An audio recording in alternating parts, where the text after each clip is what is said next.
Hello, you're welcome to lesson 4, that's circular motion, part 1. Now, the cause of motion. We've talked about motion, and today we're going to talk about the cause of motion. Now, kinematics is the study of motion of objects without considering the forces causing them to move. Now, dynamics is the study of motion of objects and the forces acting on them. We have considered motion of a body without considering what makes it to move from its rest position. Generally, bodies at rest do not suddenly begin to move of their own accord. Now, if we place a book on a table, for instance, we will expect the same book to remain on the table no matter the time, unless it is acted upon by a force. A force can move a body or change its direction of motion. In the same way, a body moving with uniform velocity in a straight line tends to go on moving forever without coming to rest unless acted upon by a force. Now we talked about motion. What causes motion? Motion is caused by unbalanced forces. Now what is a force? A force is that which changes a body's state of rest or of uniform motion in a straight line. What are the effects of force? A force can cause or propel motion. A force can oppose or retard a moving body, e.g. we have friction, air resistance, gravitational attraction, and so on. A force can bend a rod. A force can crush an empty can. A force can distort a spiral spring, etc. Now the types of forces. There are 3 types of forces. We have 1, contact forces. They are also called mechanical forces. These are forces which are in contact with the surfaces or bodies in which they are acting. Examples are frictional forces, push-pull forces, and reactionary forces, e.g. tension, thrust, and upthrust. Then we have non-contact forces or force fields. These are forces that do not require any necessary contact with the bodies in which they are acting. Their actions are felt at a distance, e.g. gravitational force, electrical, that is electrostatic force, and magnetic forces, etc. Electrostatic forces are those forces between charged bodies.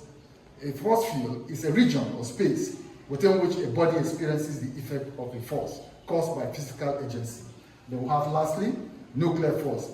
This type of force occurs between the particles in the nucleus of an atom. It holds the proton and the neutron of an atom together. Next, we talk about uniform circular motion. Now the motion of a body at constant speed around the circular path is called uniform circular motion or angular motion. The speed of the body may be constant in magnitude, but its direction of motion changes uniformly. Examples of such motion include the Earth and the other planets moving around the sun. 2, the moon moving around the Earth. 3, a stone tied to a string which is whirled in a vertical or horizontal cycle. Or a racing car moving at uniform speed round a circular track.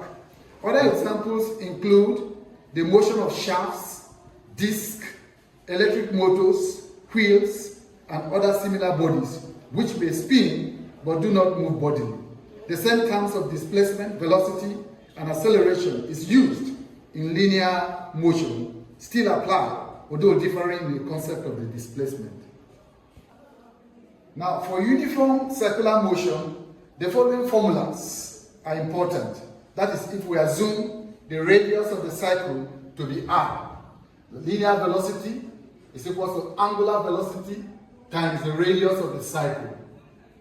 The linear acceleration is equal to the angular acceleration times the radius of the cycle.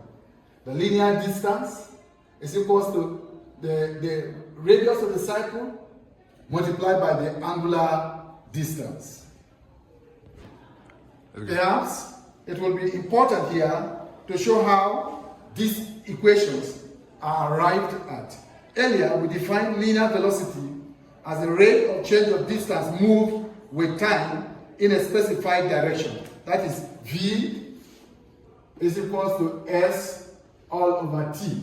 So if we call this equation number 1, that is linear velocity is equal to linear distance divided by time. Now, angular velocity omega is defined in much the same way as the linear velocity. Thus, angular velocity omega is the rate of change of angular displacement. That is, omega is equal to theta all over t. If we call this one equation number 2, that is angular speed is equal to angular distance divided by time. Now consider the circular motion of an object on the rim of a cycle of radius r at constant speed round a fixed point center O, right? Now if we draw this cycle, all right, now of radius r, all right, this is the center of the cycle, 0, right, O, then the angle here is theta. Now we consider that a particle moves from point A to point B, sweeping through a distance s in the period.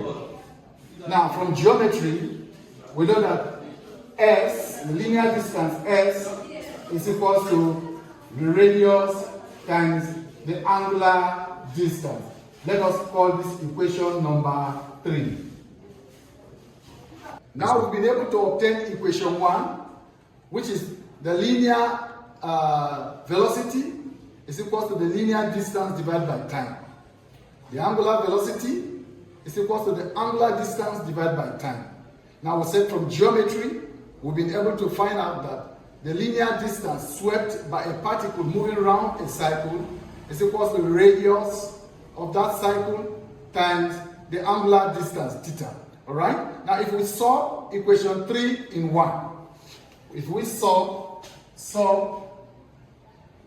1, 2, 3, equation 3 in equation 1, we'll obtain what? V, right, is equal to, now S, what is S? S from equation 3, S is equal to r theta. So we can replace it r theta all over time. Are we there? Now let's call this one equation number 4. Are we there? Now watch. From equation number 2, we have angular distance is equal to theta all over t. Let us solve 2 in 4. Solve equation 2 in what? In equation 4. We will obtain V is equal to what? Now, theta all over t, we find is equal to omega. So we can have V is equal to omega r. This is how our first equation here is obtained. The linear velocity is equal to the angular velocity multiplied by the radius. Our equation 1. Quite easy. Alright? Now, if we call this equation number 5, are we there? Right? Equation 5 gives the relationship between the linear and angular velocity, where V is in meters per second, R is in meters, and omega is in radian per second. Omega is in radian per second. Now let's talk about angular acceleration alpha, right? Angular acceleration alpha. Let's talk about angular acceleration alpha, all right? Now what is angular acceleration alpha? Angular acceleration alpha is the rate of change of angular velocity omega with time. Now suppose the angular velocity omega of a body changes from omega 1 to what? Omega 2 in time what? T. In time t seconds. Then the angular acceleration is given by angular acceleration alpha is equal to omega 2 minus omega 1 all over theta. Now, if we call this equation number 6, all right? But mark you, from equation number 5, From equation 5 we have V is equal to omega R. Therefore, what is omega? Omega is equal to what? V all over R. Okay? Now, if we decide to solve, let's call this equation number 7. Alright? If we decide to solve equation 7, in equation 6, we have alpha is equal to what? Omega 2. That is V2 all over R minus this omega 1. That will give us V1 all over R, the whole of this over T. Alright? Mathematically, you can put this alpha is equal to what? V2 minus V1 all over RT. Okay? Just bringing this denominator R, which is constant, under. Alright? We're having this equation. It looks familiar. Alright? We have had this equation before. V minus U all over T gives us what? Gives us acceleration. Okay? This is like final velocity minus initial velocity divided by time. This is like final velocity minus initial velocity divided by time. So we can count this out as alpha equals to what? Let's take this 1 over R outside. We'll have this V2 minus V1 all over T, which gives us what? Linear acceleration. So instead of that, we can just multiply this by A. That becomes alpha is equal to A, that's linear acceleration divided by R. When we cross multiply, we get linear acceleration is equal to what? Alpha R. This gives us equation number 8. V7, 8. Okay? Now look at that. You can see that linear acceleration, A is equal to angular acceleration multiplied by the radius. That is how this second equation was obtained. Now let's talk about centripetal acceleration, A sub C. We said earlier that the speed of a swinging body round a circular path may be constant in magnitude, but its direction is constantly changing. Hence, its velocity is therefore changing. A change in the direction of a velocity constitutes an acceleration. This acceleration is always directed towards the center of the circular path and is called centripetal acceleration or radial acceleration. Now, the formula for centripetal acceleration, A sub C is equal to V squared all over R. That is centripetal acceleration is equal to the square of the linear velocity divided by the radius. Now, where A sub C is equal to centripetal acceleration, V is what? The linear or uniform velocity, and R is equal to the radius of the circular path. Now, whilst V is always directed tangential to the circular path, A sub C is always directed towards the center of the cycle. This inwardly directed acceleration leads to a force known as centripetal force, which is also directed towards the center of the cycle. Now we can talk about centripetal force. Centripetal force. Alright? F sub C.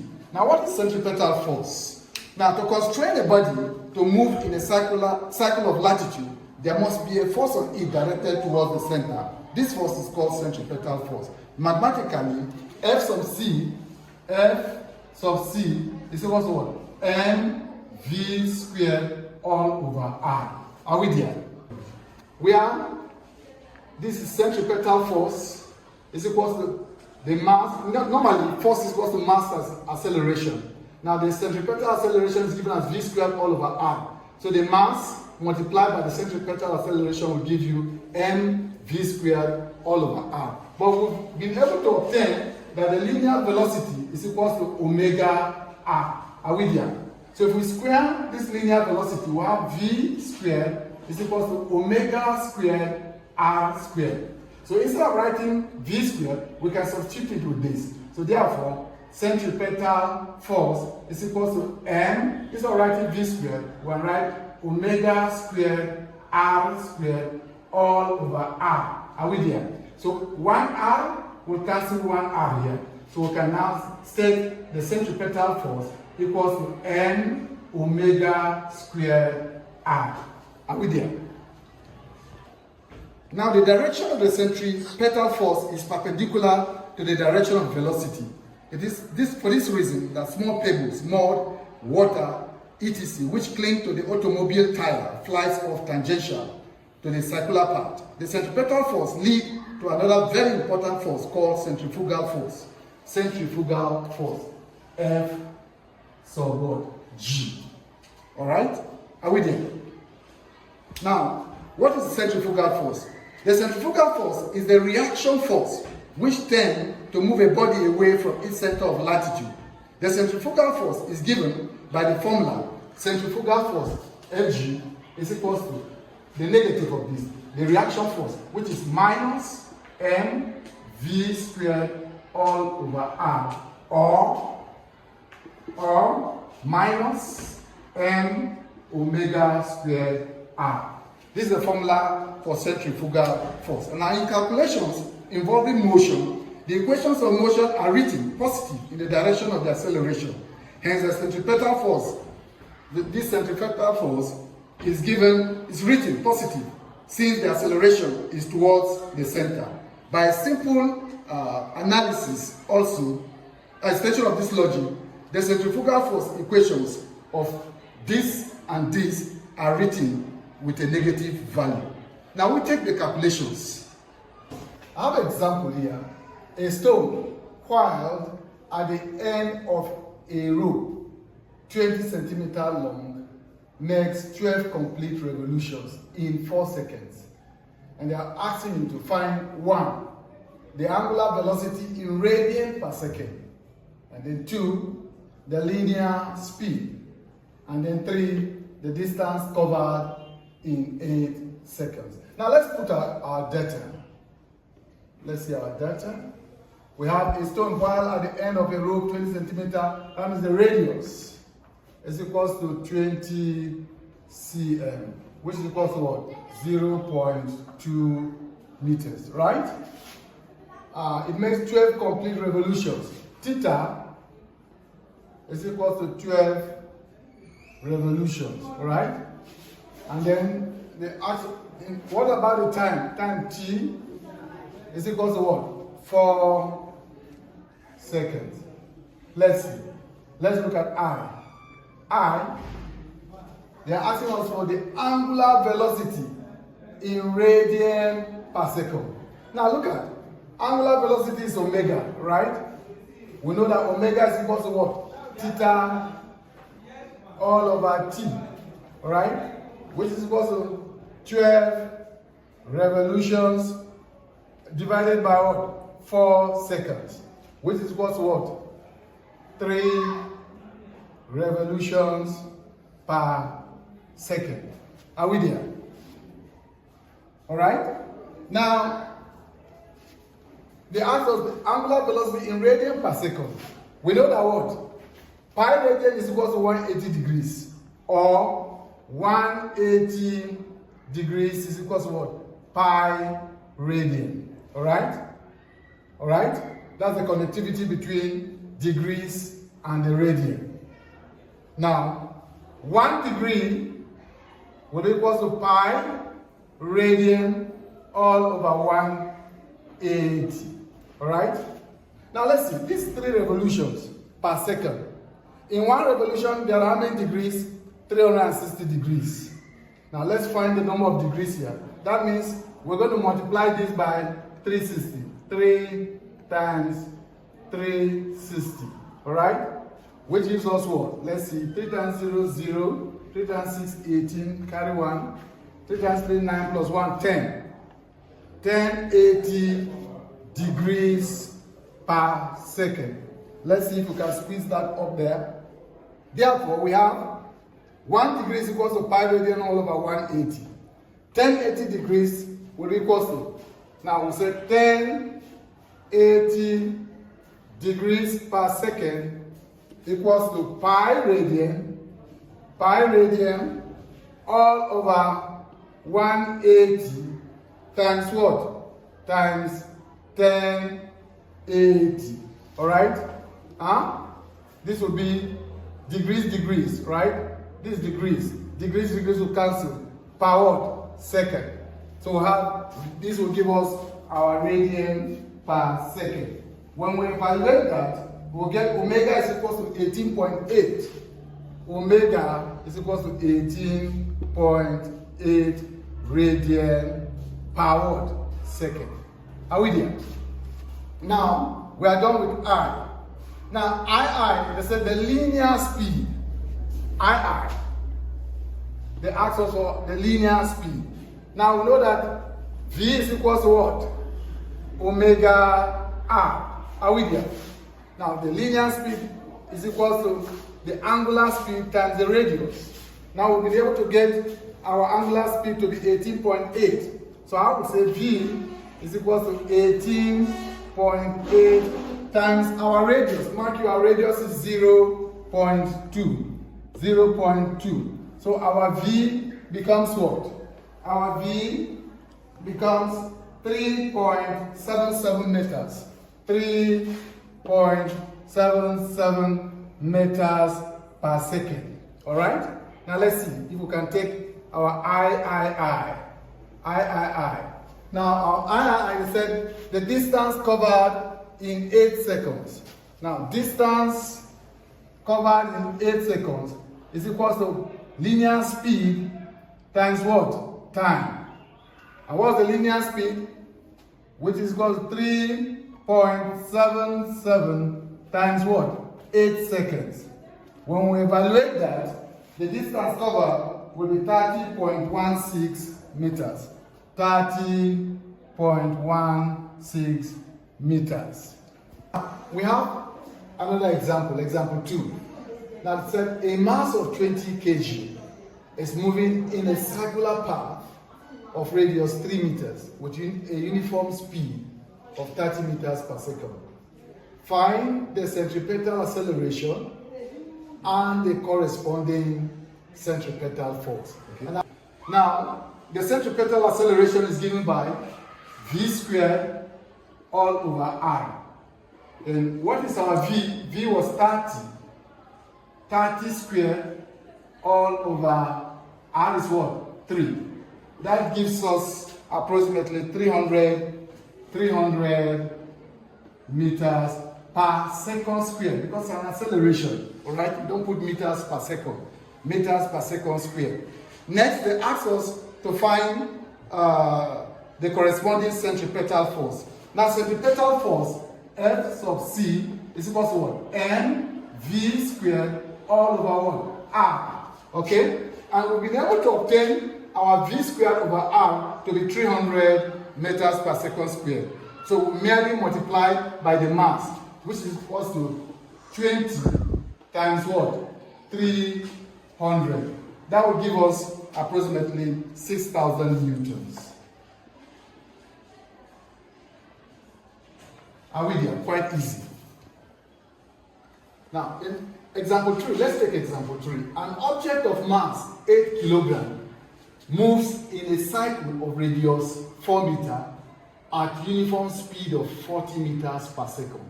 We have to calculate 1, the angular velocity, that's omega, and 2, the centripetal force. Now let's try the solution. Let's see. Now let's take our data. An object of the mass m is equal to 8 kg, moves in a cycle of radius 4 meters. Now we have r is equal to 4 meters. Now let's see, at a uniform speed, this is a linear speed, meters per second, where v is equal to 40 meters per second. We have to calculate 1, the angular velocity. Now, right, that's omega. We have to calculate our omega, and then 2, the centripetal force, right? Centripetal force, right? Now, we have v is equal to omega r, okay? We have our velocity is equal to omega r. Are we there? Okay? And what's the velocity? 40 is equal to omega times the radius is 4. Therefore, what will be our omega? Our omega will be 40 all over 4, which is equal to what? 10 radian. radian. The unit of angular velocity is radian per what? Per second. I think it's quite easy, right? Are we there? Quite easy.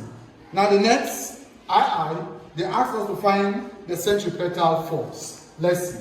Centripetal force, that's Centripetal force is equal to what? mv squared all over r. Okay? What is our m? Mass is equal to 8, right?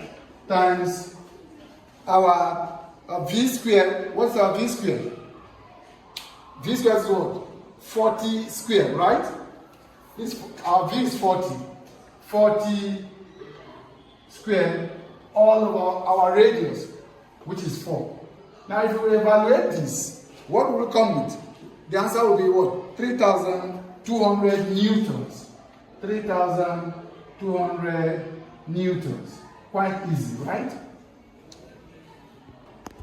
Now, let's look at example number 4.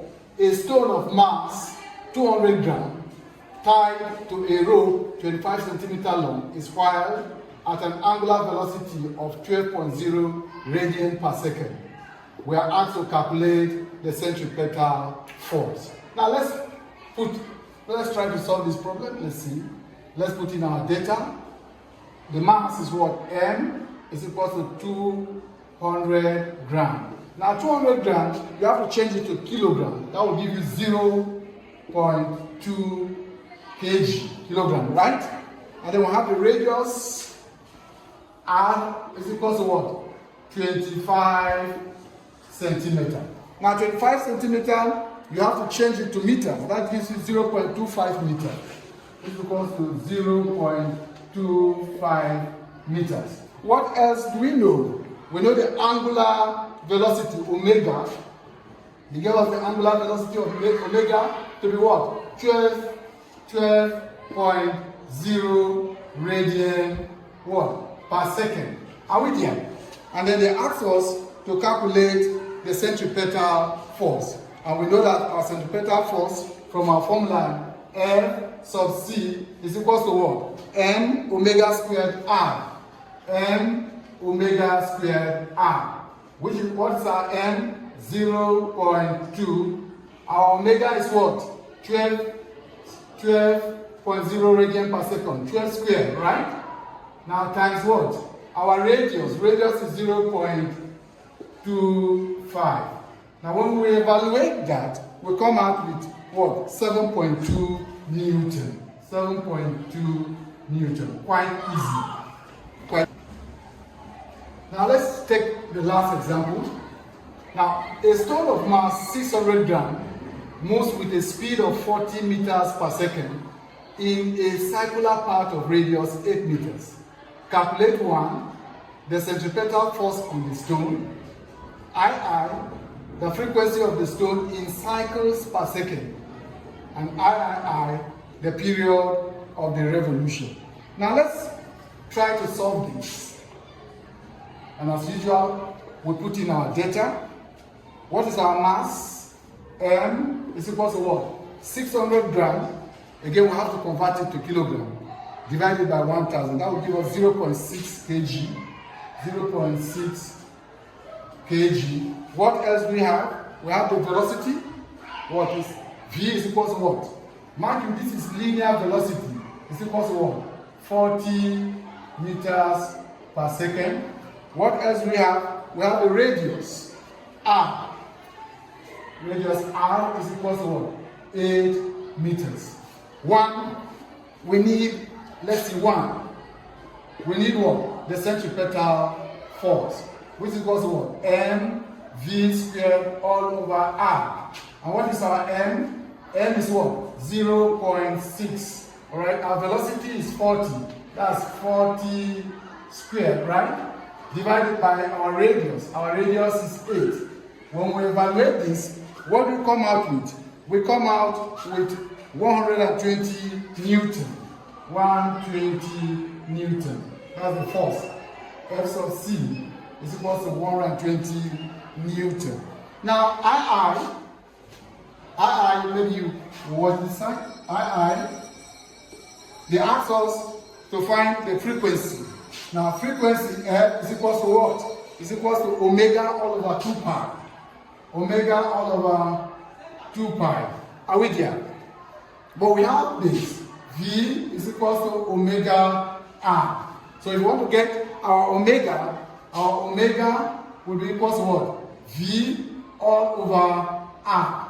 Which is equal to what? What is our velocity? 40. What is our radius? 8. Which is equal to what? 5 radian per second. Are we there? If that is 5 radian per second, we can now have our frequency is equal to what? We say omega, which is 5 all over 2 pi. Alright? Once we evaluate that, we get F is equal to 0.796, which equals to 0.796 what? Hertz. Frequency is measured in hertz, right? Are we there? That's beautiful. Now they ask us III. They ask us to get our period T. What's the formula for period? Period is equal to 2 pi all over omega. 2 pi all over omega, or 1 all over frequency, right? Which is equal to 1 all over frequency. So we can just invariably put this as 1 all over 0.796, right? The period is measured in what? It's measured in seconds. Once we evaluate this, we are going to come out with 1.26 seconds, which equals to 1.26 seconds. Alright?